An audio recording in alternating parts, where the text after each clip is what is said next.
everyone, welcome to day. No more days.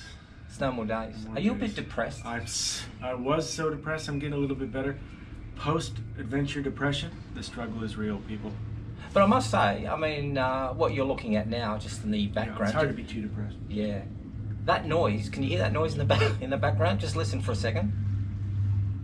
That was waves. That was not beeping. That's waves, bro. How do you handle all that noise? Go Beep. I have to do that. just to do it every now and then. Beep. Have you settled in? Have you come back and you came back a couple of weeks earlier than I did. I stayed over there for a bit more punishment. But how did you settle in? Yeah, I was angry. I was angry and depressed. Angry. Angry. I was angry at all the sheep. All the sheep. Why? Because they're just following. Oh, they're following processes, isn't it? They're just doing what they're told to do. There's too much order. There's too much rounded corners and nerf everything, and everyone's just seemed to sleep. Like just coming into. I think I was just mad at myself because the adventure was over. I was mad at him. I can understand that. I mean, even just to the point where when we got into Brisbane Airport, everything's so orderly. You didn't speak to a single person. You just grabbed your passport, you put it through an automated machine, you get told to pick up your bags, the dog sniffs your bag, puts you then in detention, gives you a body cavity search, all that sort of stuff. Well, only they did with me. If you ask politely. If you ask nicely, that would be the goal. And then you walk out the door, and next thing is you're in civilization. Not like Delhi. Yeah, Delhi. from going from India, so we both stopped over in Singapore on the way home from. Oh. But going from India, with the glorious chaos of India, to the overly ordered sanitary environment of Singapore was a bit of a shock. I mean, have a look at what you're looking at now. Is that this is what we call our freeway. It's our highway. It's the M1. Have a look at everyone's just behaving themselves. They're just in line. There's a reason for the white lines, and I'm thinking, I just want it to be naughty, and so I'm just moving. I'm just going to move and beep at the same time. And So where the just- hell are the cows? Where there's no cows. There's nobody. We don't have anything sacred over here. Except, well, you're sacred. I'm sick. Yeah. Do you miss anything? I do. I miss the immediacy of the trip. So the best thing for me about the trip was we kind of had a plan, but we didn't really have a plan. We just had being coachy 14 days after the start. That was the grand sum of our plan. So we woke up every morning with not really having a destination in mind, and then that day was always the immediacy of the next 2 hours. So that's all we really cared about, was what were we doing for the next 2 hours, because that's how long we had to go before we gave the rickshaw a break. So there was no mortgage payments, there was no 6-month plan, 9-month plan, what are we doing 12 months, what's happening next year on holidays. There was none of that. There was none of the pressure of a future life. It was all just in the now, in the moment. That stupid phrase, it's a journey. Well, it really was just the journey. That's all it was about. So I really missed that kind of in the moment life that we had for that 2 weeks. And also the people there were also kind of in a more immediate lifestyle than we have here, where we were just having coffee downstairs, and the ladies were yelling at their kids for being a little bit slower, a little bit. It's like, oh, come on! Like, if that's your biggest problem in life, then you're doing all right. Whereas the people in India, they were just struggling to make a living, and they were, they had that immediacy as well of where their next meal was coming from and how they're going to feed their families, which kind of made everything a bit more vibrant. I think what we have over here in this civilized country over here is that everything's so regulated. There's curbing, there's guttering, there's bin pickups, there's people mowing lawns, everything's just got... It's council twats. Making sure you don't do the wrong thing. They're not that council people are twats. I think Some of them are. yeah. But Have you ever been on the beach with your dog? There are certainly council twats. Yeah. They're council twats. Okay. So I'm thinking, like Barry was saying, the idea of people just getting on with their life in India, we'd be driving, and all of a sudden you'd see a barber shop, and that what these people have to do is that they have to feed their family. And you might not like the telemarketer that gives you a hard time, but they have to feed their family as much as what we have to feed ourselves and our family.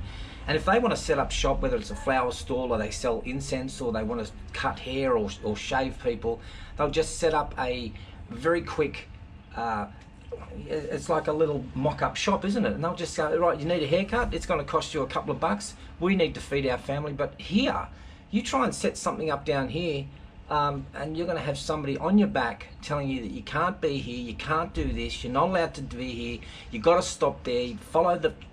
everything's so overly regular. And I think that was the difference for me, is that it's about getting on with your life and earning a sustenance and earning some sort of money so you can put food on the table. And over here, we'll put food on the table, but we'll have someone tell us that how yes, you can do that. yeah, how you're going to do it, and it all worked. It all worked. It does all work.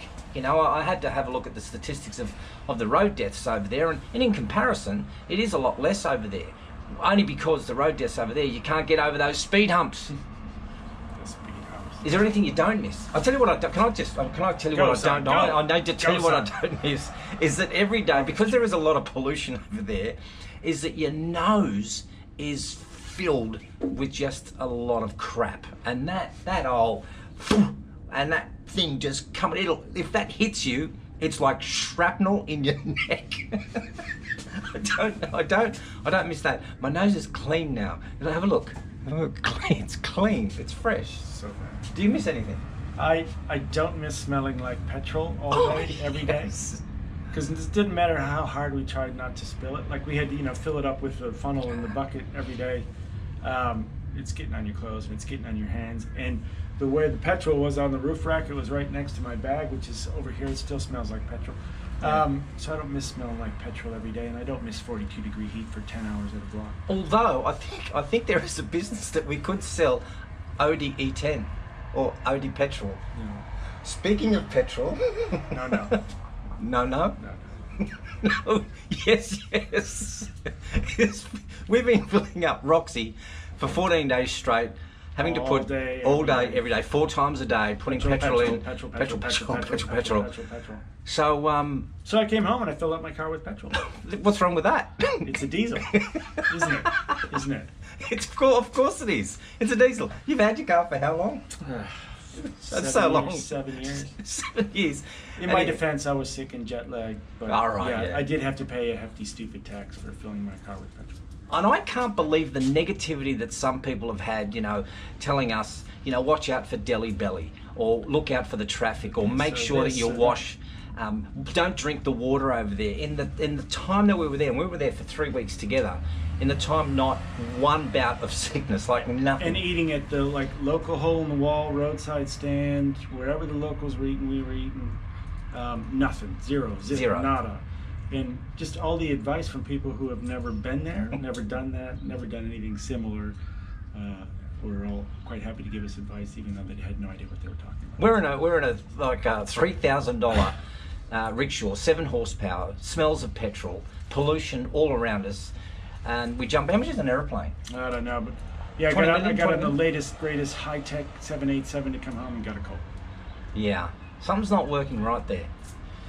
We did this trip obviously for a reason, and we have to thank everyone that followed us along the way. And if you're watching this, you're of course, maybe checking into some of the YouTube videos that we've just been uploading.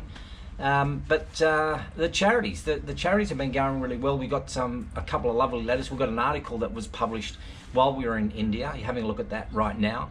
But also we got a lovely letter from Erica from Animal Aid Unlimited, and she gave us a bit of a raving report about who cares after the animals.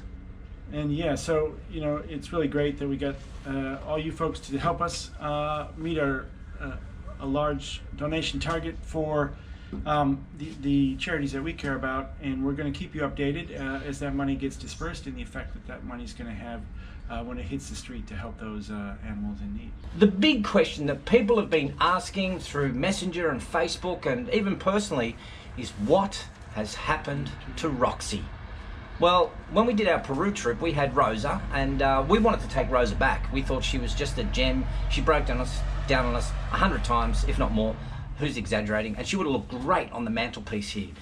But Roxy has just finished her trek with us, and I think there's another trek in August, and they're just going to be turning her around. So they'll repaint her white. The next team that gets, it's number 98, by the way. If you get Rickshaw 98, it's a goer. She's a goer. Oh, goer. I see what you did there. But she does the full turnaround. So they're going to just respray paint her. Somebody will send in some decals or a bit of a design of what they would like their rickshaw to look like, and she's off again. She's off to do another 3,000 kilometre trek, the poor girl. It was a shame. I would have loved to bring Roxy back here to Australia and just take her down to the shops or down the road here. But again, it would have been so overly regulated, probably wouldn't have been able to drive it. No seatbelts, no airbags, no yada yada yada, no soft corners, no fucking nerf this and nerf that. You're going to have to beat that one. Yeah, beat that one. But yeah, too much regulation. Yeah, and what we did get, you're having a look at a picture of everyone that entered into the Rickshaw Run, got a small little replica of it. They were cutely done, weren't they? They were really with the custom paint scheme. Custom. And we've donated ours to one of our major sponsors, personal sponsor. Thanks very much, Steve. You know who you are.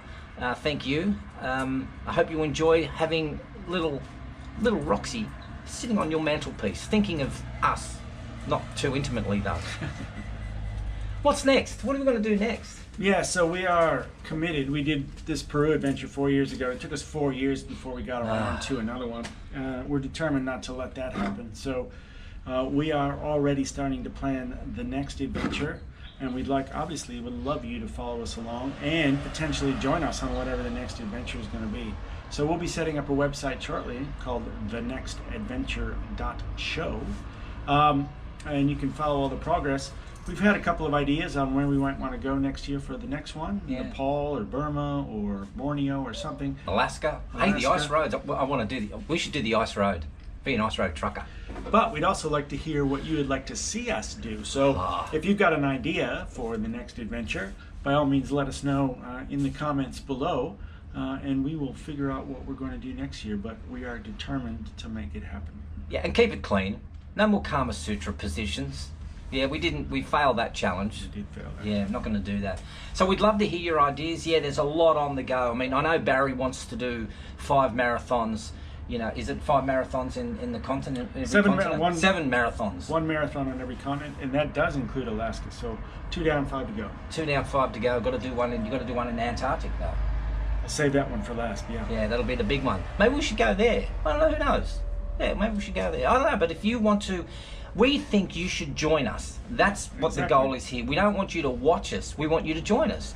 So we're planning this maybe, let's just go today plus 365. So 1 year ahead of where we are right now. We just need a destination, and we obviously need a date. A date and a destination, the 2 Ds. And there's been so many people that said, oh, this is great, I'd love to do something like that. Well, we're giving you the opportunity. So we're going to organize this in a way that you can come along if you want to and join us on the next trip. So stop thinking about it, stop sitting on the couch, stop dreaming about it, and start getting ready to do it. Yeah, I think that's got to be, and no more excuses, hey? Oh, my leg's broken, my knees are bung. I don't have any hands, I've got no head. I don't know. No more excuses. The old no head excuse. That one. So, yeah, just come along with us. And it's not like we're going to baby you. It's that you'll just do the trek with us. So, you know who you are, because I know you've said to us, hey, what you guys are doing is a lot of fun, love to do it. So this is your opportunity. Come along with us, and we'll show you how to do it. And we'll do this every day with you. This is not the end though, is it? We have got that website that we are going to set up. It's going to be called thenextadventure.show, as Barry said. We'll also get a Facebook page going. We do want to hear your suggestions. The last thing we want to do is we want to now start to distribute all those monies. So I think GoFundMe takes, I think they take 3 to 5%. So of the 24,000 that we raised, or 23,000 that we raised, it's down to about 22,700. So we will show you how we're going to download it, and then we'll obviously show you how the money gets distributed, because 100% of what we have raised goes right back to those charities. We don't take any part of it. We don't want to do that. And hopefully we'll be able to show you some of the effects of that money when it actually reaches those charities and what they're doing with it. So not the last video. Stay tuned if you're still interested, and by all means check out the new website once it's up, and keep an eye out for more of these videos. We'll see you at the next one. Rudy, we have a really strong black. You've had your black already. Really strong black. It's good to be back in Oz, but we'll see you on the other side of wherever we're going to head. Cheers, everybody. See you. Bye.